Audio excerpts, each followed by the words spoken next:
Hey there, Dr. Wendy Askew and Danielle Cunningham from the One Beauty Bar. We're here again with another episode of The Whole Truth. We want to give y'all some information about a scary topic that y'all face every day when you're out there with new sex partners, sometimes even with current or old sex partners, and that's the issue of sexually transmitted infections. It's not a fun topic, but it's important stuff y'all need to know. So we want to give y'all some information to arm you, ways to protect yourselves, and then hopefully answer some questions about this scary subject. So it is. It's so scary, especially dating. And we've all been there, that we go back to exes and, we're trying to figure out our scope, that, a lot of people need to ask their partners, I want you to take an STD test. But I think that a lot of women aren't confident, and a lot of men as well. I mean, who wants to talk about this topic?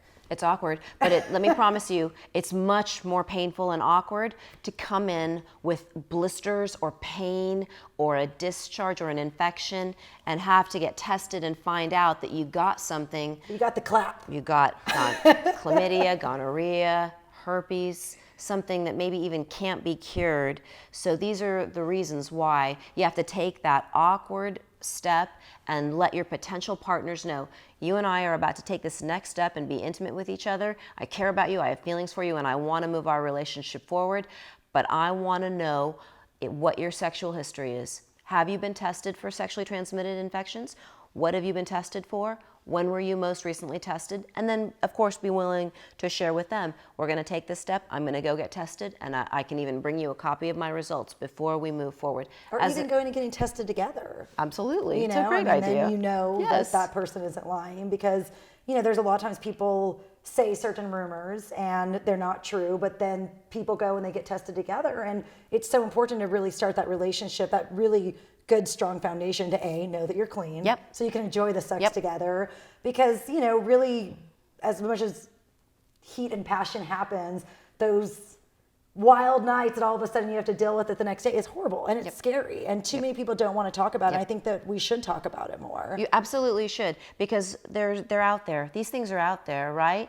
And I have to tell people every single day, hey, I got your pap smear results back and you have HPV. It's a sexually transmitted infection, and 80% of the sexually active population have it. So HPV stands for the human papillomavirus, and it's the most common sexually transmitted infection, and it has potential implications for cervical cancer. So luckily, it doesn't usually cause it, but it can, and it can be devastating for people to get the news from me on the phone that they have a sexually transmitted infection. For people to come in when they have developed a bump down there, that's terrifying for women. I mean, people are frightened when they come in.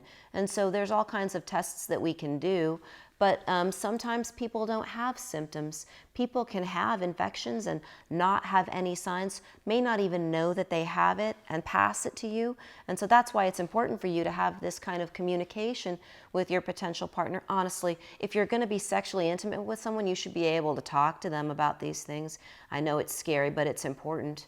I think that's even more scary is whenever people are actually married and then their spouse goes and cheats. I mean, that is so, I know women that cheat on their husbands, and, husbands that cheat on their wives. And that's like the most disrespectful thing that I think is out there. You know what I mean? If you're going to do that, at least protect your partner, the mother of your child, or, the father of your child, that a lot of people don't think about. That, wrap it up. It's only going to protect everybody. Right. I mean, the levels of betrayal within a marriage or a committed relationship are way even bigger than the sexually transmitted disease issue, but that one has to be addressed and dealt with too. So condoms. Isn't there shots now for HPV for teenagers, right? Mm-hmm. It's actually FDA approved, and the insurance will cover it from the ages down to age 9 to 26. So I don't usually recommend 9-year-olds get it. They have to get enough vaccines. But the best time for young women and young men to get the HPV vaccine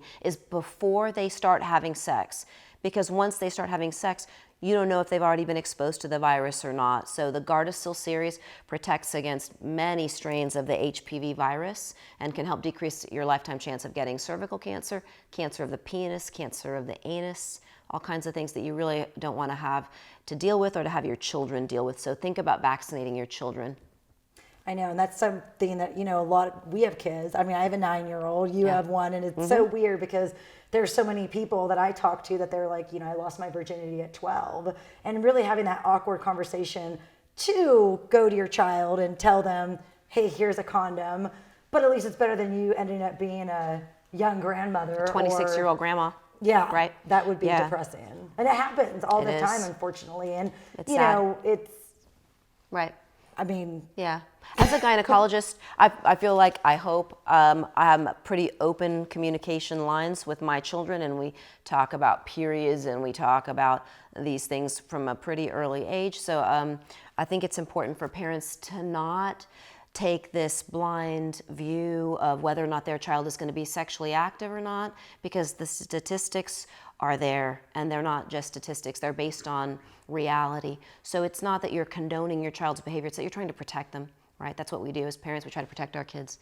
And so in this subject, condoms are really your only line of defense, and the Gardasil vaccine against sexually transmitted infections, and they're not 100% effective, but when you're having sex with a new partner, condoms are probably your best hope for not getting exposed to a sexually transmitted infection. It's so important to talk about this. What other things do you patients want to know about with respect to those things? Other than condoms, no other form of birth control will give you good protection against sexually transmitted infections. They protect against pregnancy, and so that's really important. But yeah. I know there's like IUDs, and then there's also, does it really make you gain weight whenever you get the Nexplanon implantable contraceptive? Right. Birth control is a great topic. We can do a whole issue talking about all of it. Hormonal contraception has about a 10% association with weight gain and with weight loss, except for the injectable shot, that 3-month shot called Depo-Provera. That one's got a much higher chance of gaining weight. But the implantable rod, it's about 10% risk of gaining weight, which is the same with birth control pills. It's so interesting because I have an IUD, and I love it. I know so many women that are single, and then all of a sudden they're getting pregnant again, and I'm like, okay, you're an adult, if you have sex, you know what happens. It's so important to protect yourself to be a better mother, because I know firsthand, being a single mother and still trying to date, still trying to build your career, trying to do it all, getting pregnant is not the best idea. But it's funny how many women just are like, oh, I accidentally got pregnant. And unplanned pregnancies. I know, but you would think as an adult it wouldn't happen. Yeah, we have this joke with patients. When they come in for their visits, we always ask them, like, what are you doing for birth control? And they'll often say, I'm not doing anything for birth control. And then I ask them, are you trying to get pregnant? And they say no. And then I say, well, as a gynecologist, if you're having sex and you're not using birth control, we call that trying to get pregnant. And it's, not to be facetious or condescending, but it's what happens. If you're having unprotected sex, pregnancy happens. It does happen. I don't think that the pull-out method works either. I know there's been a few friends that they're like, oh, the pull-out method works. And I'm like, it's not 100%. It does not work. It's better than nothing, but it is not 100% by any stretch of the imagination. But yeah, so that being said, though, it's so scary, though, being out there and dating and thinking that your partner goes out on you. Yeah. And then all of a sudden, because I know one of my girlfriends, she had only one partner and they were married for 9 years, and she came back and she had herpes. It breaks my heart to have to see patients when this happens to them. Herpes especially, because as most people know, once you get the herpes virus in your system, it integrates into the DNA of the cells, and it can never go away. It can lie dormant, and you may never get another outbreak again, but you can never cure it. So once it's there, it's considered forever. Some people are unfortunate and get outbreaks frequently, and other people may not get outbreaks very frequently, but once you've gotten exposed to the herpes virus, potentially it can come back throughout your entire life, certainly more likely under times of stress, or if your immune system's not functioning very well, if you have autoimmune diseases, or if you take steroids, things like that. Other sexually transmitted infections can be cured, like chlamydia, gonorrhea.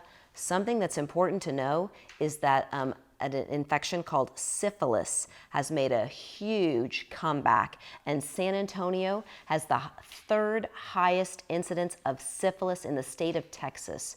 So this is something that we used to think was like gone, a relic back from like the 1800s, 1900s. But syphilis is back, and it's very dangerous. If it's not caught and treated, it can cause neurologic damage and tons of health effects. So sexually transmitted infections, unfortunately, are out there, and we're all susceptible to them if we're out having sex. And so important for y'all to arm yourself with some education and take the precautions that you can to protect yourselves. And get tested. Absolutely. That's the main thing. Regularly if you have new partners or if you have any suspicions about your current partner. Thanks for joining us. Bye, you guys.